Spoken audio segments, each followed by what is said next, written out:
ಲಕ್ಕುಂಡಿಯಲ್ಲಿ ಸಾಕಷ್ಟು ಅವಶೇಷಗಳು ಪದೇ ಪದೇ ಪತ್ತೆ ಆಗ್ತಾ ಇದಾವೆ. ಈಗ ಮತ್ತೆ ಜಮೀನಿನಲ್ಲಿ ಮತ್ತೊಂದು ಬಾವಿಯಲ್ಲಿ ಈ ಒಂದು ಲಕ್ಕುಂಡಿಯ ಐತಿಹಾಸಿಕ ಗತವೈಭವವನ್ನು ಸಾರುವಂತಹ ಸಾಕಷ್ಟು ಅವಶೇಷಗಳು, ಶಿಲ್ಪಕಲೆಗಳು, ಶಿಲೆಗಳು ಪತ್ತೆ ಆಗಿರುವಂತದ್ದು. ಈ ಒಂದು ಬಾವಿ ಏನಿದೆ, ರವದಿ ಎನ್ನುವಂತ ಷಣ್ಮುಖಪ್ಪ ರವದಿ ಎನ್ನುವಂತ ರೈತರಿಗೆ ಸೇರಿದಂತ ಈ ಒಂದು ಬಾವಿ ಸಾಕಷ್ಟು ನೂರಾರು ಕಾಲದಿಂದ ಇರುವಂತ ಈ ಒಂದು ಬಾವಿಯಲ್ಲಿ ಬಾವಿಗೆ ಸುತ್ತಲೂ ಕಟ್ಟಿರುವಂತಹ ಗೋಡೆಯ ಕಟ್ಟಡದ ಒಳಗೆ ಸಾಕಷ್ಟು ಐತಿಹಾಸಿಕ ಶಿಲೆಗಳು ಇಲ್ಲಿ ಪತ್ತೆ ಆಗಿರುವಂತದ್ದು ನೋಡ್ತಾ ಇರಬಹುದು. ಈ ಒಂದು ಬಾವಿಯ ಪಕ್ಕದಲ್ಲಿ ಬೋದಿಗೆಗೆ ದೇವಸ್ಥಾನದ ಕಟ್ಟಡಕ್ಕೆ ಬಳಸಿರುವಂತಹ ಬೋದಿಗೆ ಏನಿರುತ್ತೆ, ಆ ಬೋದಿಗೆಯ ಕೆಲವೊಂದಿಷ್ಟು ಕಲ್ಲುಗಳು ಇಲ್ಲಿ ಬಾವಿಯ ಕಟ್ಟಡದಲ್ಲಿ ಪತ್ತೆ ಆಗಿರುವಂತದ್ದು. ಅಂದ್ರೆ ಸಾಕಷ್ಟು ದೇವಸ್ಥಾನಗಳು ಅವಶೇಷ ಹುದಿಗೆ ಹೋಗಿದಾವೆ, ಸಾಕಷ್ಟು ದುರಸ್ತಿಯಾಗಿದ್ದಾವೆ, ಸಾಕಷ್ಟು ಕಟ್ಟಡಗಳು ಬಿದ್ದು ಹೋಗಿದಾವೆ. ಅಂತವುಗಳ ವಸ್ತುಗಳು ಇಲ್ಲಿ ಈ ಒಂದು ಕಟ್ಟಡದಲ್ಲಿ, ಬಾವಿಯ ಕಟ್ಟಡದಲ್ಲಿ ಬಳಕೆ ಆಗಿರುವಂತದ್ದು ಕಾಣ್ತಾ ಇರಬಹುದು. ಬೋದಿಗೆಯ ಕಟ್ಟಡದಲ್ಲಿ ಆ ಒಂದು ಅಲಂಕಾರಿಕ ವಸ್ತುಗಳು ಅಂತಾನೆ ಹೇಳ್ಬೋದು. ಅಂದ್ರೆ ಕಟ್ಟಡದ ಮೇಲೆ, ದೇವಸ್ಥಾನದ ಕಟ್ಟಡದ ಮೇಲ್ಚಾವಣಿ ಏನಿರುತ್ತೆ ಅಲ್ಲಿ ಬೋದಿಗೆ ಇರುತ್ತೆ. ಆ ಬೋದಿಗೆಯಲ್ಲಿ ಇಂತಹ ಒಂದು ಶಿಲ್ಪಕಲೆಗಳನ್ನ, ಇಂತಹ ಒಂದು ಶಿಲೆಗಳನ್ನ ಬಳಸ್ತಾರೆ. ಆ ಒಂದು ಸಾಕಷ್ಟು ಕೆತ್ತನೆಯ, ಸೂಕ್ಷ್ಮ ಕೆತ್ತನೆಯ, ಸಾಕಷ್ಟು ಅಲಂಕಾರಿಕ ಕೆತ್ತನೆಯ ಕಲ್ಲು ಆಗಿರುವಂತದ್ದು. ಹೀಗಾಗಿ ಸಾಕಷ್ಟು ಇಲ್ಲಿ ಪ್ರಮುಖವಾಗಿ ಈ ಒಂದು ಭಾಗದಲ್ಲಿ ನಾಗರ ಹಾವಿನ ಶಿಲೆಗಳು ಕೂಡ ಪತ್ತೆ ಆಗಿರುವಂತದ್ದು, ಘಟಸರ್ಪಗಳು ಇರುವಂತಹ ಕಲ್ಲುಗಳು ಇಲ್ಲಿ ಪತ್ತೆ ಆಗಿರುವಂತದ್ದು. ಜೊತೆಗೆ ಪ್ರಮುಖವಾಗಿ ಈ ಒಂದು ಭಾಗದಲ್ಲಿ ಜೀವಂತ ಘಟಸರ್ಪ ಕೂಡ ಇದೆ ಅನ್ನುವಂತ ಮಾಹಿತಿಯನ್ನ ಇಲ್ಲಿನ ರೈತರು ಕೂಡ ಹೇಳ್ತಾ ಇದ್ದಾರೆ. ಈಗ ಈ ಒಂದು ರೈತರಿದ್ದಾರೆ, ಅವ್ರನ್ನ ಮಾತಾಡ್ತಾ ಹೋಗ್ತೀನಿ. ಸರ್, ಇಲ್ಲಿ ಈ ಬಾವಿ ಎಷ್ಟು ವರ್ಷದ್ದು? ಇಲ್ಲಿ ದೇವಸ್ಥಾನಕ್ಕೆ ಸಂಬಂಧಪಟ್ಟಂತ ಅವಶೇಷಗಳು ಯಾವಾಗ ಈಗ ಬಳಕೆ ಆಗಿದಾವು, ಏನ್ ಹೇಳ್ತೀರಿ ಸರ್ ಈ ಬಗ್ಗೆ? ಈಗ ನಮಗೆ ಹಿರಿಯರು ಹೇಳ್ತಿದ್ರು 3-4 ವರ್ಷದಿಂದನ ಈ ಬಾವಿ ಐತೆ ಅಂತ ಹೇಳಿ. 300 ವರ್ಷದ ಹಿಂದಿನ ಬಾವಿ ಇದು. ಅದು ನಾವು ಯೂಸ್ ಮಾಡಕತ್ತಿಂದ 30-40 ವರ್ಷ ಆಯ್ತು. ಈಗ 30-40 ವರ್ಷ ಆಯ್ತು ತೋಟ ಮಾಡ್ಲಿಕ್ಕೆ ಹತ್ತಿ. ಅದು ನಮ್ಗೆ ಹಿಂದೆ ಹಿರಿಯರು ಏನ್ ಹೇಳ್ತಿದ್ರು, ಅಲ್ಲಿ ಹಾವಿನ ಮೂರ್ತಿ ಅದಾವು, ಅವನ್ನ ಪ್ರತಿ ಅಮಾವಾಸ್ಯೆಗೊಮ್ಮೆ ಪೂಜೆ ಮಾಡ್ರಿ, ನಿಮ್ಗೆ ಒಳ್ಳೇದಾಗತ್ತ.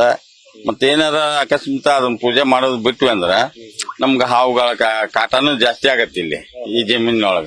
ಅದಕ್ಕೆ ನಾವು ಪ್ರತಿ ಅಮಾವಾಸ್ಯೆಗೊಮ್ಮೆ ಪೂಜೆ ಮಾಡ್ಕೊಂತ ಹೊಂಟಿವ್ರಿ. ಈಗ ಈಗೇನ್ ದೇವಸ್ಥಾನಕ್ಕೆ ಸಂಬಂಧಪಟ್ಟದ್ದು ಅವೇನೋ ವಿಜಯನಗರ ಸಾಮ್ರಾಜ್ಯಕ್ಕೆ ಸಂಬಂಧಪಟ್ಟಂತ ಕೆಲವೊಂದಿಷ್ಟು ಅವಶೇಷಗಳು ಅಂತ ಹೇಳ್ತಾ ಇದಾರೆ. ಅವುಗಳನ್ನ ಯಾವಾಗ ಬಳಕೆ ಮಾಡಿದ್ರಿ? ಇದು ಬಾವಿ ಯಾವಾಗಲದು? ಇದು ಬಾವಿ 300-400 ವರ್ಷದಿಂದನೇ ಕಟ್ಟಿದ್ದ. ನಮ್ಮ 3-4 ತಲೆ ಹೋಗ್ಯಾವ್ರಿ. ಈಗ ನಾವು ಹೌದು, ಅವಾಗ ಹಿಂದ್ಲಿಂದಾನೆ ಕಟ್ಟಿದ್ದ ಐತ್ರಿ. ಯಾರಿಗೂ ಗೊತ್ತಿಲ್ಲ ಇದು ಯಾರು ಕಟ್ಟ್ಯಾರೋ ಏನು ಅನ್ನೋದು ಯಾರಿಗೂ ಗೊತ್ತಿಲ್ಲ.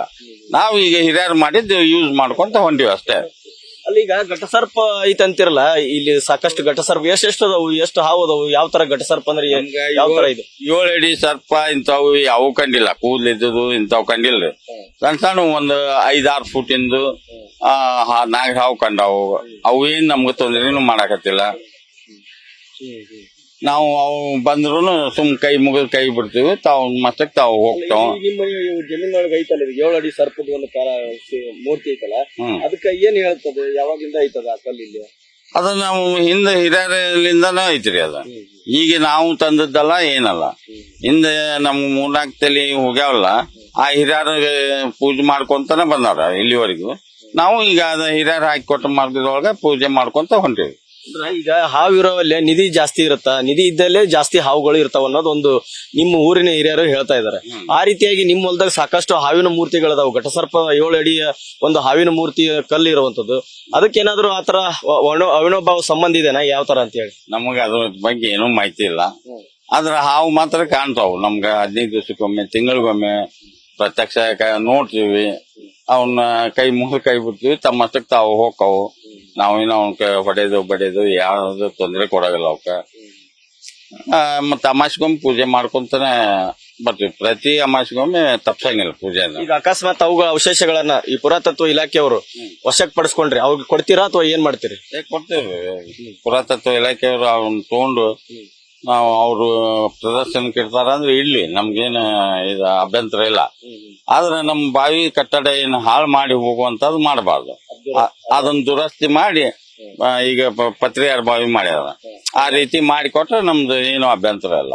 ಇದಿಷ್ಟು ಏನು ಈ ರೈತರು ಹೇಳ್ತಾ ಇರುವಂತದ್ದು. ಅಂದ್ರೆ ಏನು ಅವಶೇಷಗಳದಾವಲ್ಲ ಅವುಗಳನ್ನ ಪುರಾತತ್ವ ಇಲಾಖೆಯವರು ನಾವು ಕೊಡಕ್ ಸಿದ್ಧದೇವಿ. ಆದ್ರೆ ಯಾವುದೇ ರೀತಿಯಾದಂತಹ ಕಟ್ಟಡವನ್ನ ದುರಸ್ತಿಗೊಳಿಸಬಾರದು. ಅಕಸ್ಮಾತ್ ಅದೇನಾದ್ರು ಆದ್ರೆ ಅದ್ರ ಪರಿಹಾರ ರೀತಿಯಲ್ಲಿ ಏನು ಬಾವಿ ಇದೆ ಅದನ್ನ ಅನುಕೂಲ ಆಗೋ ರೀತಿಯಲ್ಲಿ ಮತ್ತೆ ಮರು ನಿರ್ಮಾಣ ಮಾಡಿಕೊಡ್ಬೇಕು ಅನ್ನೋ ಮಾತನ್ನ ಹೇಳ್ತಾ ಇದ್ದಾರೆ. Suresh Kadlimitti, news first, Gadag.